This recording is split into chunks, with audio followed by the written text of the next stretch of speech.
Well, good morning, y'all, and welcome to the Hillbilly Chicken Ranch. Yes, it's morning here at the Hillbilly Chicken Ranch, kind of early in the morning, and we went to the Amish community and some of the farms over the weekend, picked up some vegetables. We spent $46.30. And what did we get? Well, I'm going to tell you we got 1 gallon of fresh cow's milk, and it is in my refrigerator. I am not going to show you that. I want to keep it cold, and it's got about that much cream on the top of it. So either fresh whipping cream or fresh butter is in our future. We picked up a head of cabbage. Isn't that a beautiful head of cabbage? Quite weighty. We picked up some fresh dug potatoes, y'all. That's probably about 5 or 6 pounds of potatoes there. And we picked up some of these squash. I don't know what they're called, but they're squash. And I got quite a little bit of that. And it's already shucked the corn. And there it is, y'all, all shucked. I'm going to get it off the cob today. We picked up 2 dozen ears of corn. Now, they had these for $3.50 a dozen. We don't eat a lot of corn around here, but I do like to have it on hand, and I put it in my freezer. I don't can it. If I was canning it, I probably would do a lot more corn, but for space sake and for the fact that we don't eat a lot of corn, we only picked up 2 dozen. So this is a nice sweet corn. Can y'all see that? Oh, it's beautiful. Just a beautiful ear of corn. Now, I forgot to mention that the milk was $4 a gallon now. It has gone up 50 cents, which isn't too bad comparable to what we pay in the grocery store. But I know that this is organic, raw milk, and I don't have to worry about anything being added to it or anything being injected into the cattle. So that is our thoughts on that.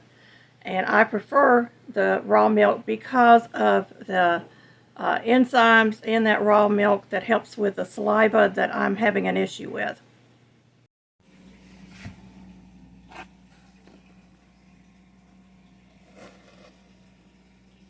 Y'all, this is approximately 1/2 bushel of cucumbers. We paid $20 at the Amish community for, and I'm fixing to be pickling these up. Making some Old South lime pickles, so y'all be looking forward to that video.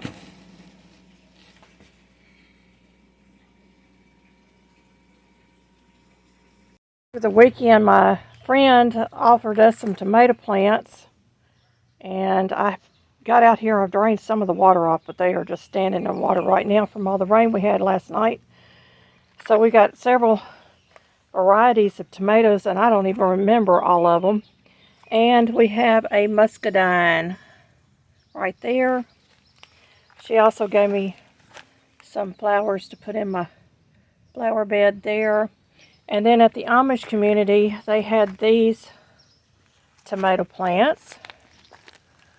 And these are called Pink King tomatoes. So I did get a label on those, so I know exactly what they are. So we're going to be planting these as soon as we can, and hopefully they will be producing an abundance. And this one down here has already got blooms on it, y'all. It started blooming. And I got to get some more of this water off, because it is just standing in water. I have them in the buckets to kind of keep them wet, but I don't want them saturated. And I did have some 7 dust on them to keep the hornworms from attacking. We were hoping to get them in the ground today, but with all the rain that came out, we probably will not be able to get them planted because we're expecting rain all week long. So there they are. And I'm wiping sweat off my brow because I've been outside taking care of the chickens, the turkeys, and the ducks. We did lose a turkey poult over the weekend, y'all, and we were really sad about it because it was getting to be a good size. But things like that happen. Now I'm going to show you a little bit of thrifty fun because we didn't really go thrift store shopping per se. We hit up some yard sales, and it was really a hit or miss day for us. But we did pick up a few things, and I picked up some items at one thrift store, so I'm going to show you those. My husband picked up this tool. It's a one of those lights that you can put underneath your appliances, and the handle comes out somehow. There it goes. It extends out. And he had to put new batteries in it. And he paid $1. So that wasn't bad. So we got this to look underneath the refrigerators and different items that we need to look under. I did pick up some sewing items at the Jesus Cares. And look at the size of those snaps, y'all. 25 cents. I got 4 of those. And I got some magnetic snaps also. A big package of those for 50 cents. And some little D-rings for my aprons for 25 cents. Now I've got several packages of these. These are a little bit smaller than the ones I've been buying. And then I picked up this little package mainly because of the bobbins in there, and I always pick up bobbins for whatever reason. If they don't fit my machines, I often will have them on hand, and if somebody else needs them and tells me what it looks like, I can get it to them because I have some. But it's got stitch markers in there and a little spool of thread. And the bobbins have thread on them as well. It's got some manicure tools in here. And it looks like this is some kind of finger thing to guard your finger. It's got one of these rotary wheels that you use to trace patterns with. It's got the teeth on them. And then it's got this interesting piece in the bottom. And I believe it's some kind of a punch. It's some kind of a punch tool. It's a baby lock cover on it, but it's got a punch on this end, and if you flip it around, it's got another little tool on the end of it. Not really a Phillips head. I'm not sure what this tool is, but it's got a groove in it. I don't know if y'all can see that. It's got a little groove in there. So whatever that was used for, I'll figure that out. So that wasn't bad, and that was a 50-cent bag as well. 50 cents, y'all. We also picked up 2 nutcrackers. My husband likes these. These are the old-fashioned kind. 50 cents a piece, so that wasn't bad.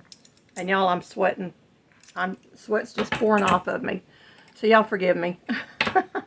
And I also picked up this really pretty doily.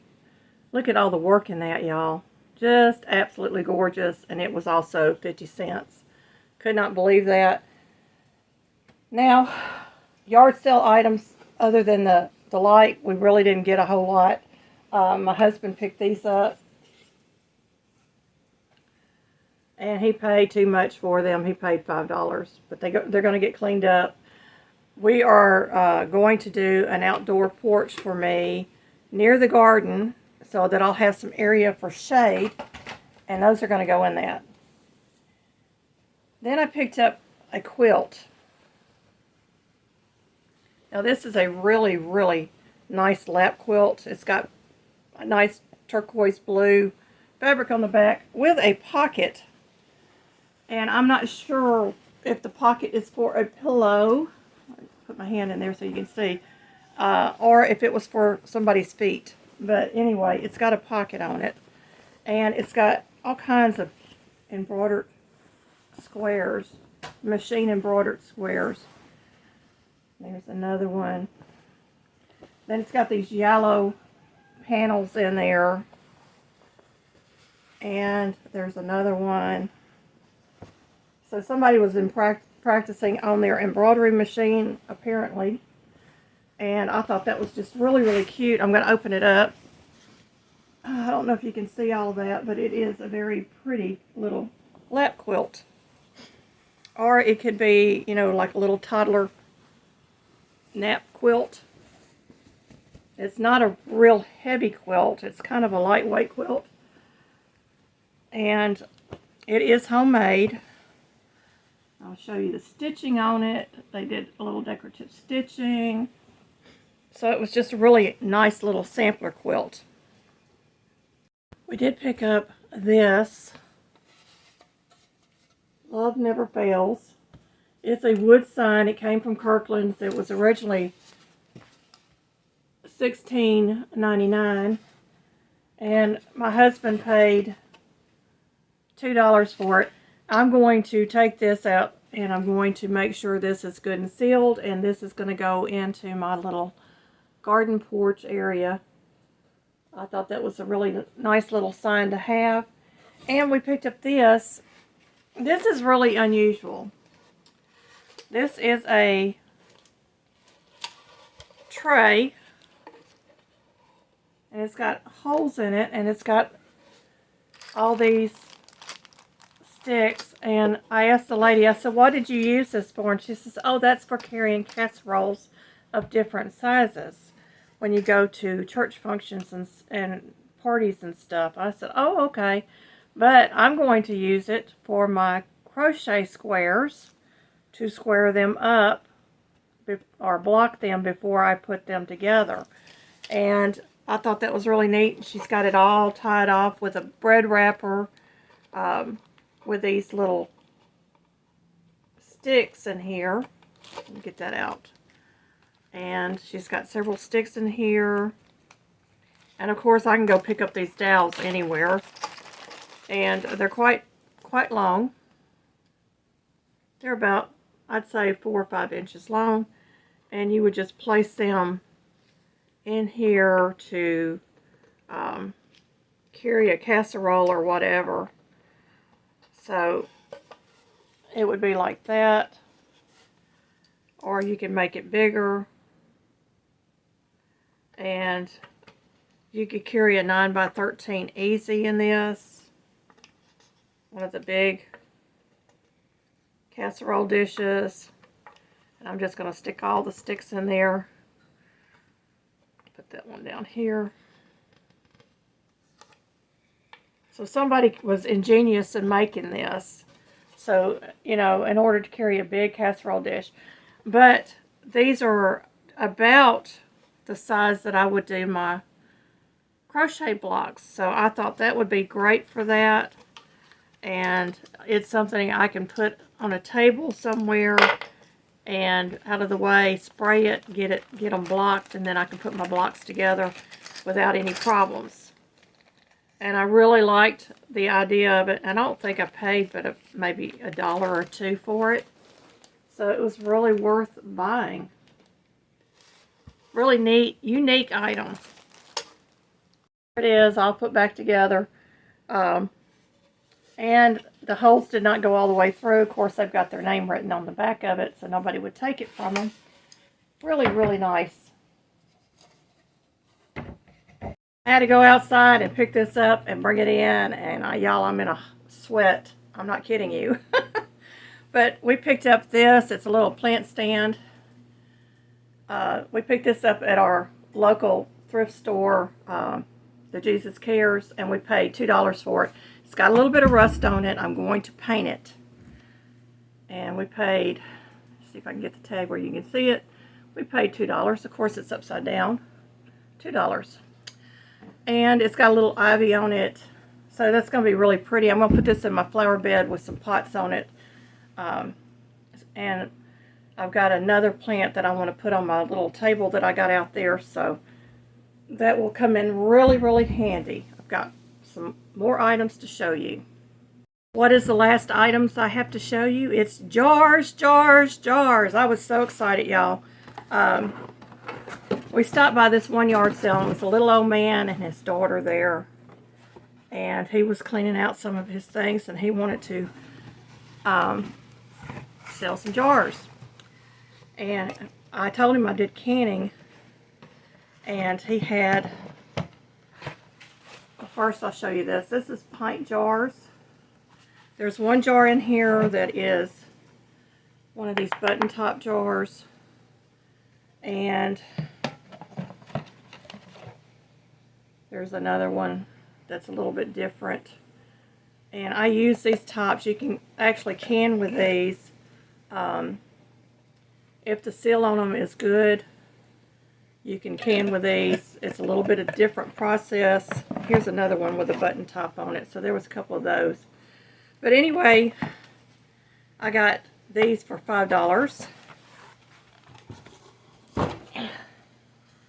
And then I got a case of quart jars. Now these are the Atlas jar. Most of these are Atlas jars. The Atlas Mason. Well, that one's an Eagle Mason, but most of these are Atlas. And a couple of ball canning jars in here. I paid $5 for this with the crate. So that wasn't a bad deal. So $10 for those jars. And what started the conversation was he had 2 boxes of little jars outside. Just a mixture of jars, and I asked him how much they were, and he said free. And I said, free? Well, I'll take them. And he said, well, what are you going to use them for? And I said, well, in a pinch, the ones with the little button tops I can use for jelly jars. In a pinch. I can also use them for spice jars.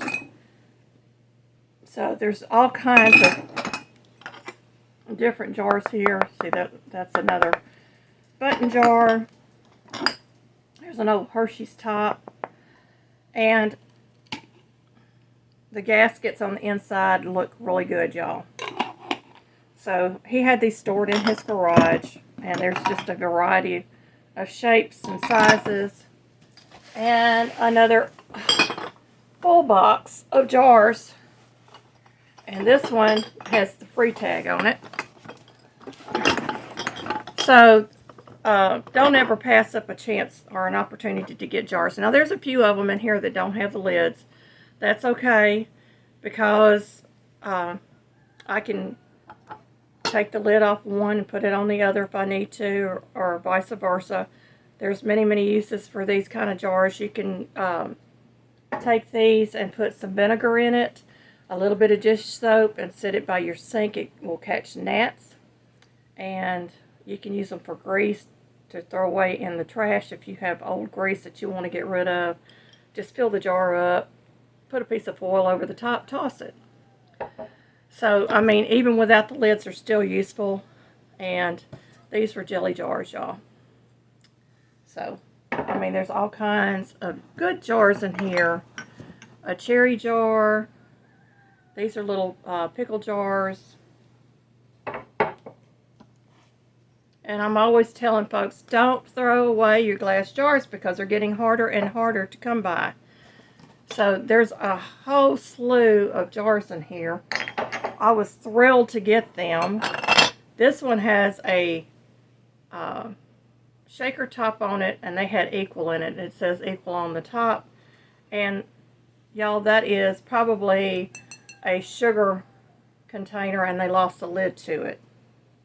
Or the lid rusted out and they couldn't use it anymore. So that's what that is. And it says on here NutraSweet. So it was a NutraSweet jar. So maybe it came like that. But I'm going to get that cleaned up. We're going to use that. I always use these shaker tops for a number of things. So that comes in handy. This one has a ragu lid on it. This may be an old ragu jar. But it's got that button top on it. So that's a really good deal. And this one has a Progresso top on it. So they used store-bought canned goods back then. And this is a Smucker's jar. Now these jars, if I do can with them, with the button tops, I will use them in a hot water bath. I will not use them in a pressure canner. First of all, this is pretty much a no-no to most canners. But in a pinch, these will come in extremely handy because jars are getting extremely expensive. The little half pint, quarter pint jars are $12 and up, depends on where you go. So these are going to come in really handy. And I'm going to tell you that there is a way to redo your gaskets on these jars. It's an Amish trick, and they put a little bit of baking soda and some water, and they bring it to a full boil, and they drop the lids in there, and the gaskets soften back up, and you can look at them and they look brand new when you're done, and then you can recan with those lids. But don't just take my word for it. Do some research. So I've got a lot of jars in here. Really excited about the jars and the quilt and just everything. I feel so blessed by the Lord for leading us to that yard sale, and we didn't think we were going to find it. You know, we were going down this long road and we're like, we're never going to find this yard sale. And a couple of them were old signs. So if you do a yard sale, take the signs down. Be polite to people that are looking for yard sale deals. Just because your yard sale's over, you don't want people driving up and down your road needlessly. One, because you never know who's driving up and down your road. And number two, it's just a polite thing to do for people that are looking for yard sales, so they're not wasting gas and wasting time. So take those signs down. I am going to talk to you a little bit more, but I'm going to get these out of my way first. Y'all, I am a hot mess today. There are 3 books that I want to show you. These come from the Mennonite store. They are written for the Amish and by the Amish. And the first one is called Burn Aid. Now this book I recently featured in a giveaway for our birthday bash, and it has all kinds of information in here showing you exactly what a 1st, 2nd, and 3rd degree burn looks like, what it does, gives you safety precautions, and valuable information on how to treat burns. So this is a really handy little booklet. This book was $6.42 at our local Mennonite store, and I am hoping to be able to pick up some more of these in the future and maybe give them out as giveaway prizes in future giveaways. This next one is, I'm not sure that these are written by the Amish, but this is Home Remedies 1 from the Amish country, and these are about $8 or $9 a piece, and it's got all kinds of things in here, and I have got some things highlighted, if I can find them. Now, this first book is like a medical book. It gives you all kinds of things for different things like ulcers or, you know, all kinds of things. But one of the things that I worry about is snake bite, because we live directly behind a state park that is protected. We also live in a state where snakes are protected. So snake bite is a really big one, and I've got it highlighted in my book. And a matter of fact, what I probably will do is write down, and I normally do this, is on the back cover I will write down things that I'm looking for as a reference and the page number. So that will be one of them. And this one says, for snake bites, as soon as possible, slice an onion and hold the slice tight to the bite. If it turns green in 10 or 15 minutes, turn the slice around. If it seems dry, cut it slightly or dampen it. Then, as it turns green, put on a new slice. Keep it juicy. And the other one, it says, also good for spider and hornet bites. One night after dark, I got a snake bite. It started swelling before I got to the house. I kept onions on it all night. The next day I was able to go away, my dad believed in eating lots of onions to prevent gallstones or kidney stones and never had to have an operation of any. And that was submitted by David and Polly Borntrager. So I thought that was a really, really good thing to have on hand because this day and age, they don't give you anti-venom in the hospitals. So that's really some good information to have on hand. Another one was swelling. And of course they've got all kinds of things and they're in alphabetical order in the book. So I mean there's no rhyme or reason to this other than it's alphabetical. But in the body is beset with toxins in the system and there is swelling in the legs. Try drinking some dandelion leaf tea. This will help cleanse the system of toxins. And another good remedy for swelling in the legs and feet is to sip a tea made with alfalfa. And that came from Henry and Anna Schwartz. So, I mean, they have a little bit of everything in this book. It talks about tick bites, tooth care, different types of wounds, weight loss, and just it goes on. And then in the back, they have several recipes for salves and teas in the back of the book, and they have one that's called lung fever salve, and a marigold compound salve, a pneumonia salve, wild cherry cough syrup, liniment, whooping cough medicine. And they are proponents of using the product from Shackley called Basic H, Basic G, etc. And they have a number that you can call in the back of the book. And they use those products for many, many different things. We'll talk more about that in the second version of this book. So this is a really, really good book to have on hand. This one is over 100 Basic H uses up here at the top. Home Remedies 2 from the Amish country for the farm, garden, lawn, and house. So this is for your gardening needs, and I have highlighted a lot of stuff in here, but let's see. I have a page in here for cleaners, and it talks about Basic H and Basic G, and it tells you the measurement chart, and okay, it's Basic H, Basic GH, and it does come from Shackley, and it says Basic H from Shackley is a concentrated, biodegradable, organic, non-ionic, non-flammable, non-toxic, pure, safe, and economical product, which is probably why the Amish use it. They do not use this according to what Shackley says it can be used for, so I'm going to give you that heads up. But they tell you in here a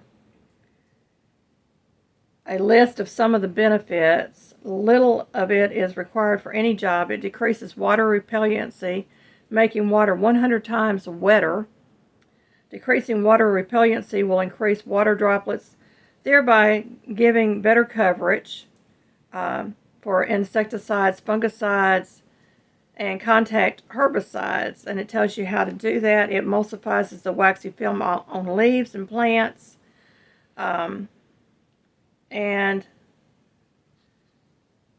no warranty or guarantee are given or implied. Basic G, Basic I, Basic H are available from a Shackley independent distributor near you.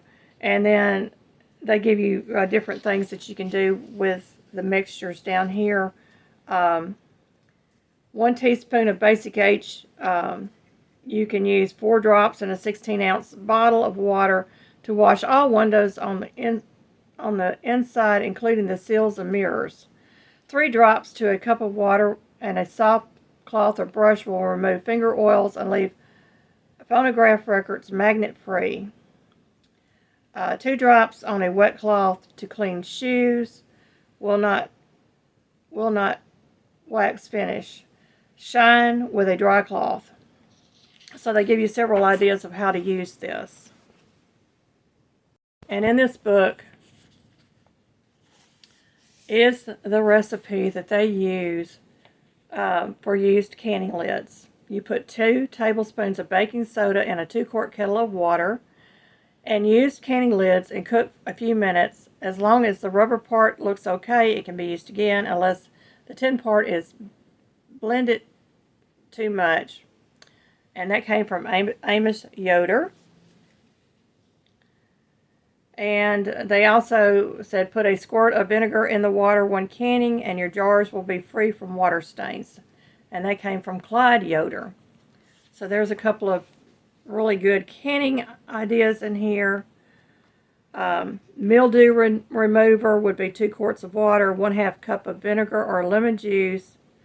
And I do not recommend this recipe because you don't mix vinegar with bleach. It creates a toxic gas.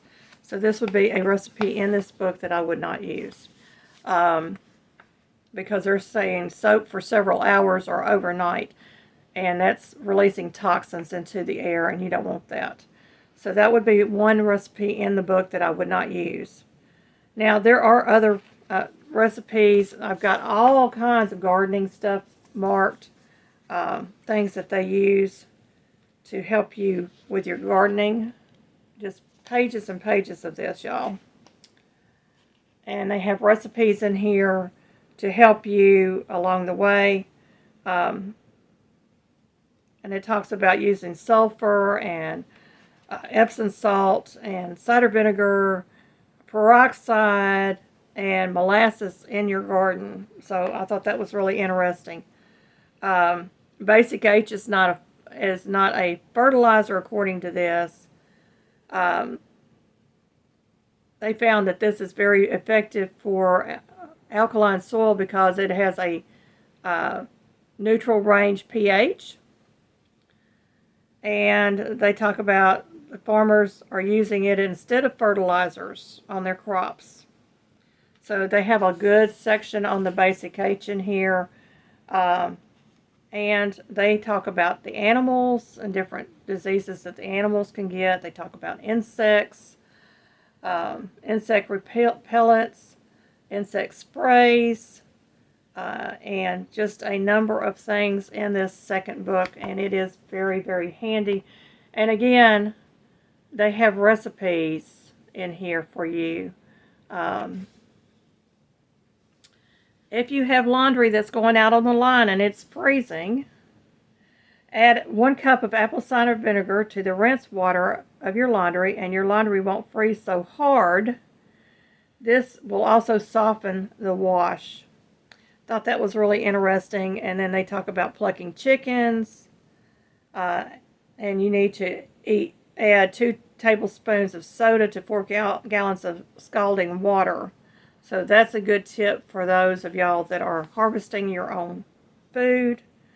Talks about stump removal and windshield washer fluid and just a number of items. They talk about all kinds of fevers. And they talk about milk substitutes for your animals, colic, horse colic, a drying cow, etc. is all in this little booklet. Really, really handy to have, folks. I'm going to try to get my hands on some more of these, and we will be doing a giveaway sometime in the future. And I will not announce it. I will just do it. So y'all need to be paying attention. Well, y'all, if you do win these books in the future, I would suggest that you read it with a grain of salt, and if you think it's worth trying, try it. If it's not, mark through it and say do not use. Like I showed you that one recipe that had the bleach and the vinegar mix that is toxic, so you don't want to do that. But for the majority of this, I would say these books are well worth getting, and keeping on hand, because it's a wealth of information in these little books, and it covers a wide variety of topics. Just, you know, this one I would keep with my medical stuff, and this one I would keep with my gardening, and then of course that would be with my medical. So those are three little books that I really, really liked. I gave out number one, and I gave out the Burn Aid, my husband and I, in our birthday bash. So 2 lucky people won those. Really handy little books. This one I went and picked up because I wanted to see what all was in it before I decided if I would do it for a giveaway or not. But I will, if I give this one away, I'm going to put a note in the front of the book about that one recipe, that it is a toxic combination. Do not use that recipe. Otherwise, I did not see anything, but I haven't been through the entire book. But for the majority of the recipes, I think they're worth having on hand. Now, I have got to get to cutting up vegetables and getting pickles ready to go into the pickling line, and you will see that video coming out very shortly. I promise you, it's going to be a really good recipe. It is my signature pickles. Next to the watermelon rind pickles, it is the #1 favorite of everybody that I know, and every year I get requests for a jar of my homemade pickles.